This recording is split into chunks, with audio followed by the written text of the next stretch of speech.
All right, hey, welcome back to another video. In this video, we will talk about something I've kind of been thinking about. Basically, um, using the concept of defensive driving and applying it to your life, just in general. So, uh, I don't really watch many TikTok videos, but I watch YouTube videos of other like commenters talking about how and they use TikTok videos um, in their videos to like comment on. So I guess I'm like it's kind of like a meta video where I'm commenting on commenters talking about TikTok. Uh, but people complaining about layoffs, people complaining about the cost of like student loans, um, like all these different things that people are bitching and moaning about. And I would like to think at least anybody who's driven or went to like driving school and stuff like that, they've heard the concept of defensive driving. And so what is defensive driving? It's not that you're necessarily the slowest one on the road or not even necessarily the most cautious. I would actually, if I could boil it down to one line, is you think and expect like and anticipate the worst of everybody, the worst possible outcome. So if there's people uh, driving on the road, and you know, I think that they're gonna change lanes, I'm gonna assume they're probably not even gonna tell me. They're not gonna use their blinker, and they're just gonna move. They may not see me in their blind spot. So like if I'm going the exact same speed as a vehicle, and I notice that I'm in their blind spot, I should probably either slow down or back off just a bit, or get in front of them just a bit, so that they can actually see me. Or if I'm actually changing lanes and I see other cars, I'm assuming that they might actually change the lanes into the same lane that I'm in at the same exact time. So as I'm looking, or as I'm moving, I'm looking, and if I see anybody do that, I give myself, room to back off. I don't honk. I don't.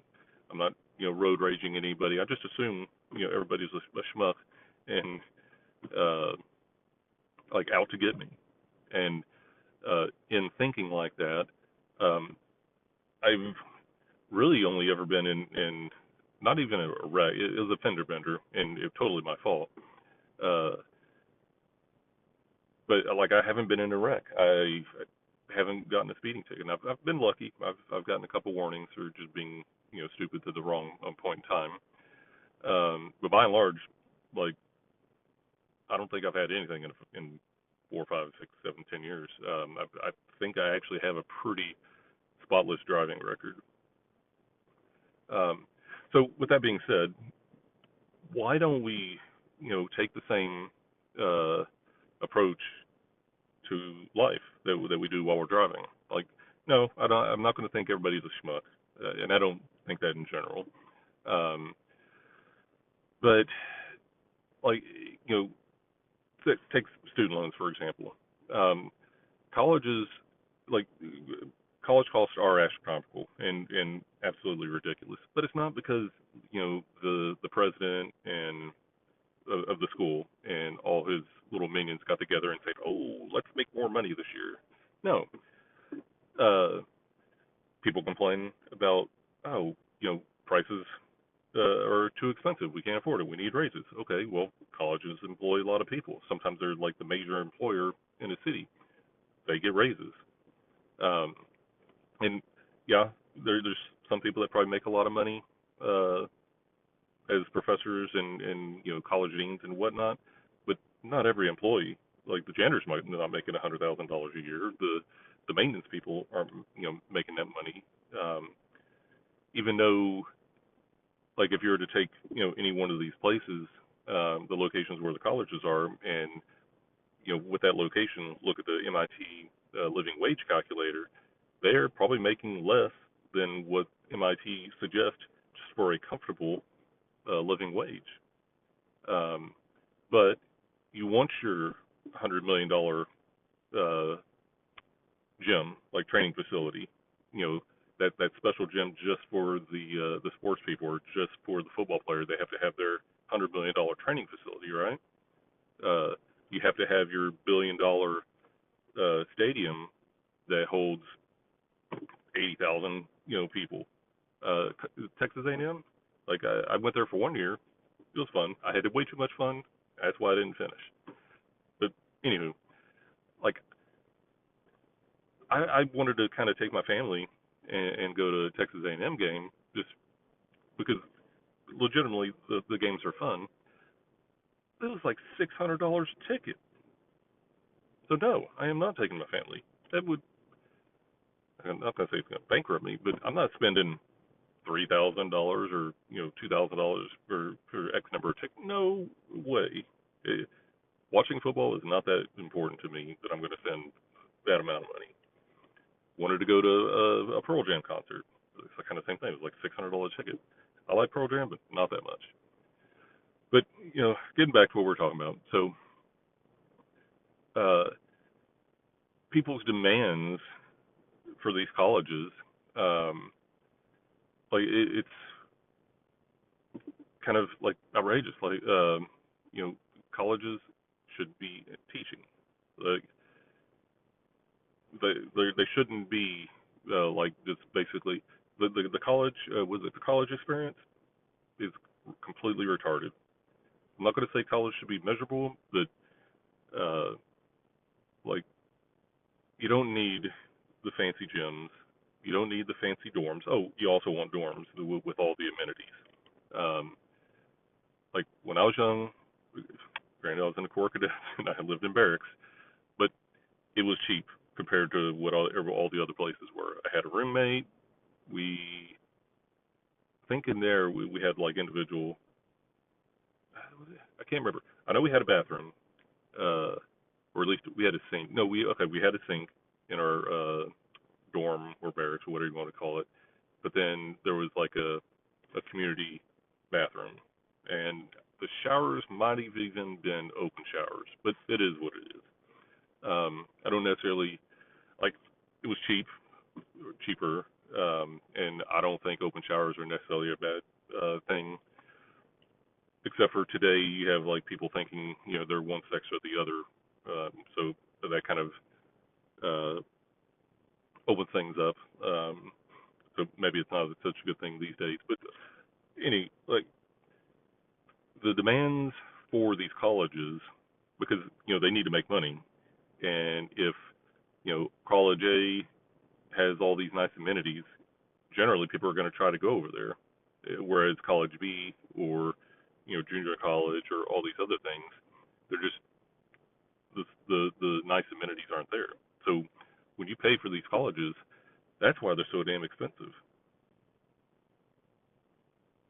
And they're also expensive because if I was a president, I'm thinking, okay, well, we'll go build this $1 billion football facility that has only one purpose.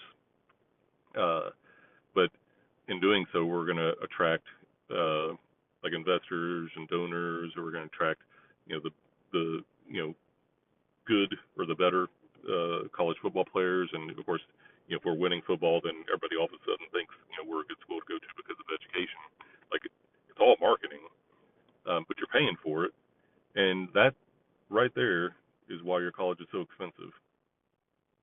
Because you have to have the college experience, you have to have a shower in every room, you have to have the $100 million gym facility, you have to have the best of the best of the best, and and the colleges know this, so they go ahead and do it, and then they charge you accordingly, and it's okay because uh, whether it's a conspiracy or not, you can discharge student loan debt in bankruptcy court. I think there should be a law that allows you to do that.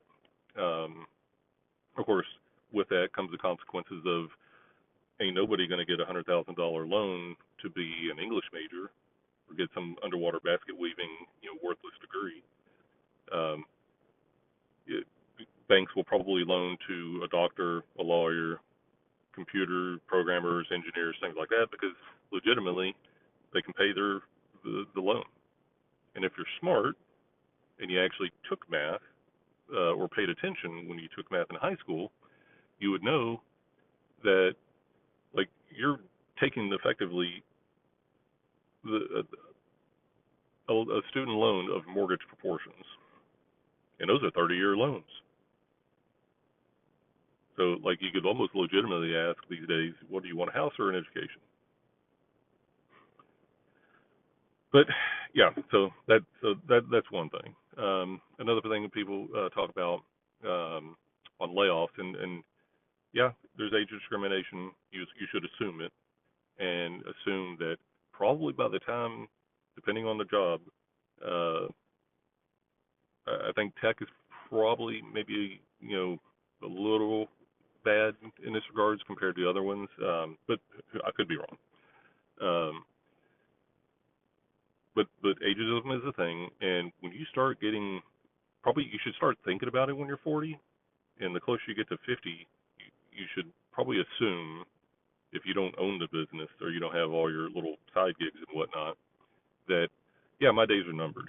Because if you take, like, it doesn't matter, some things do, and where they do matter, this is where you actually get paid the bucks and they probably won't lay you off.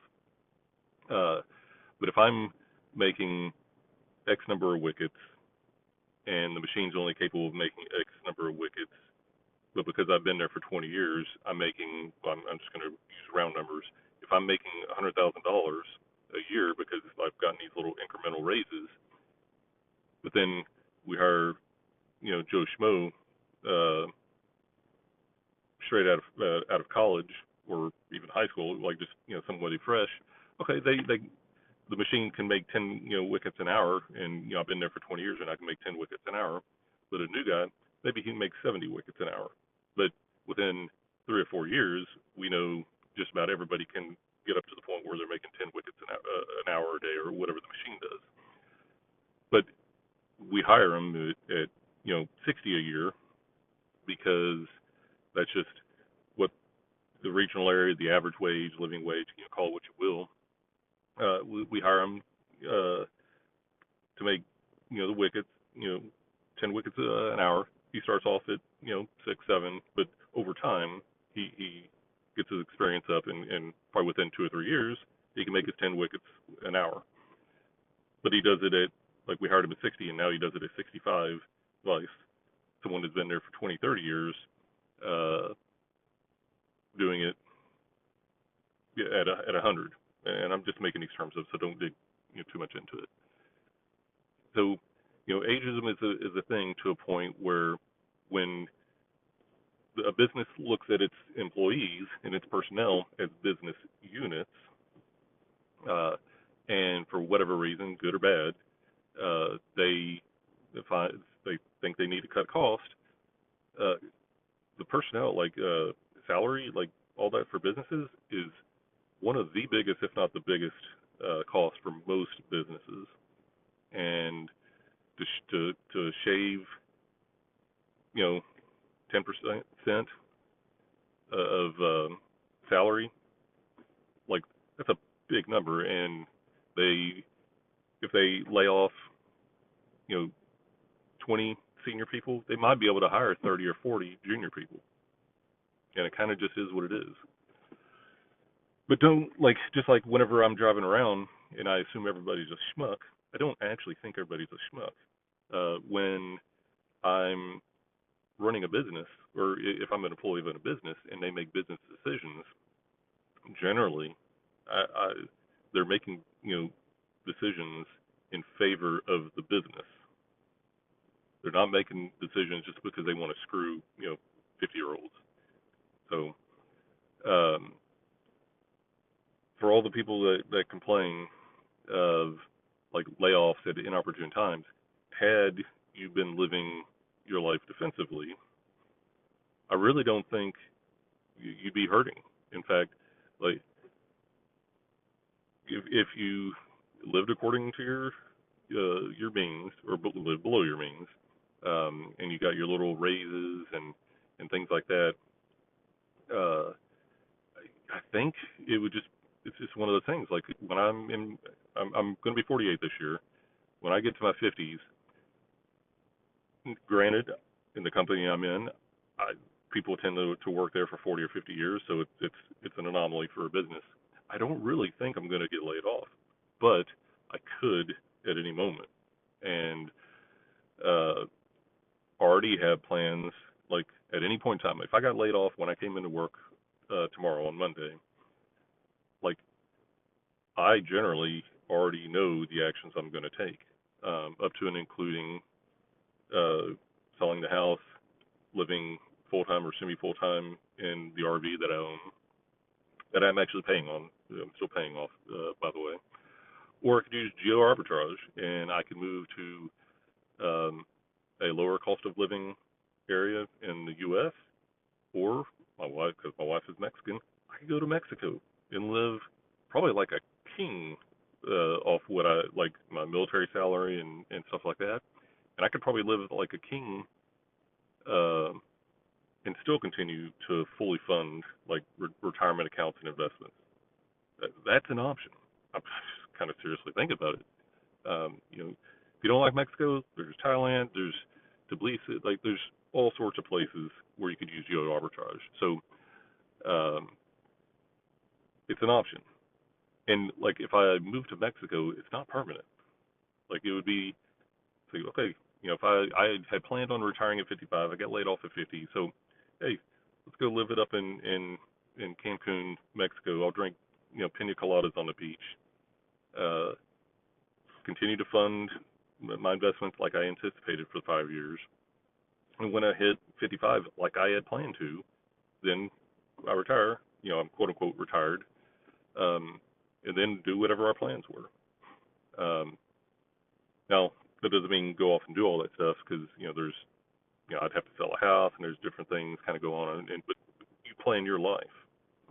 Um, Another common denominator for the people that I hear or watch complain about um, either student loans or uh, what was it? What were we talking about? Layoffs.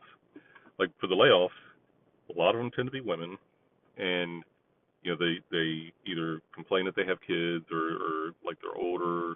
Like if they're single, they should have been planning better. Like not a single time did they mention the father or the guy, and so I'm assuming a lot of them are divorced.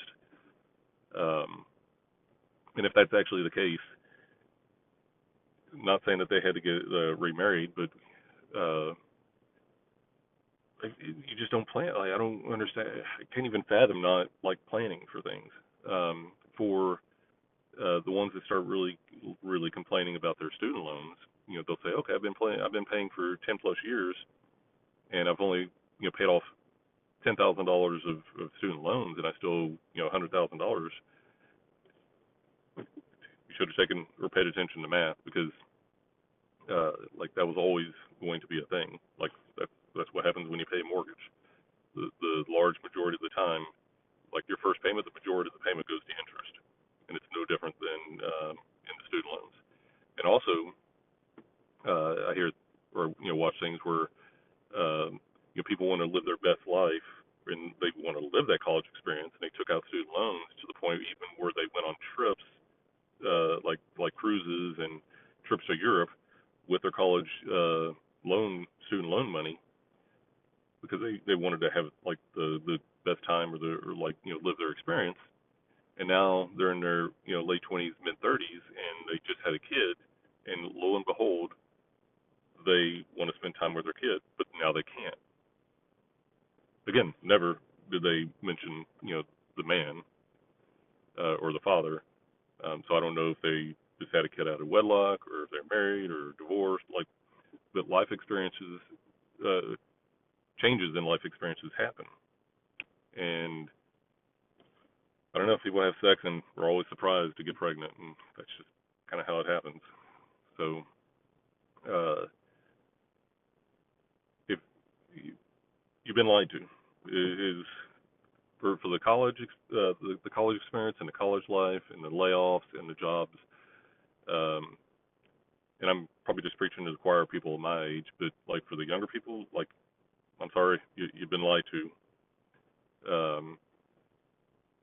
there's a good amount of analysis and thinking and planning that you probably should have done when choosing your career, choosing your college, and kind of going from there. That is a lifelong, potentially a life-altering decision that you're making.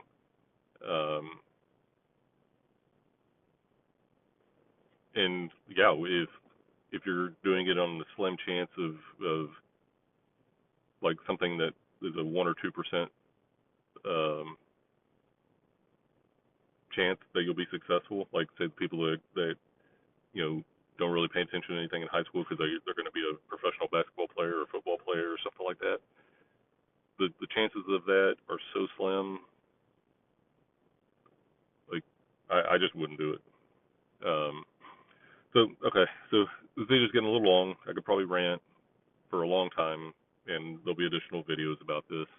I do kind of tend to like that video style where, like over here, I'll throw some TikTokers bitching and moaning and complaining about like certain things, and then over here, I'll just do a play-by-play analysis and uh, or I don't know, like since we like football analogies or something, I'll just throw a flag whenever they say something. It's like, oh, you hear that? They went on a cruise on their college money, or oh, you hear that? They quit a perfectly good job because they wanted to go to school to get something better, and then it didn't work out. Or oh, you see that? She actually said she didn't uh, save any money, and now here she is at 60 years old and she can't retire. Or oh, this person got laid off and they tapped into their 401k and to make ends meet until they got a job, and lo and behold, they've tapped their 401k. They're going to get taxed more because now that's considered income, and they still ain't got a job. So we'll do a play-by-play analysis. Okay, that's enough for this video. If you liked it, give it a thumbs up. If you want to hear more videos about this, hit subscribe. If you have any thoughts, leave comments, or if you have if you want to comment on my comments about the whole meta thing.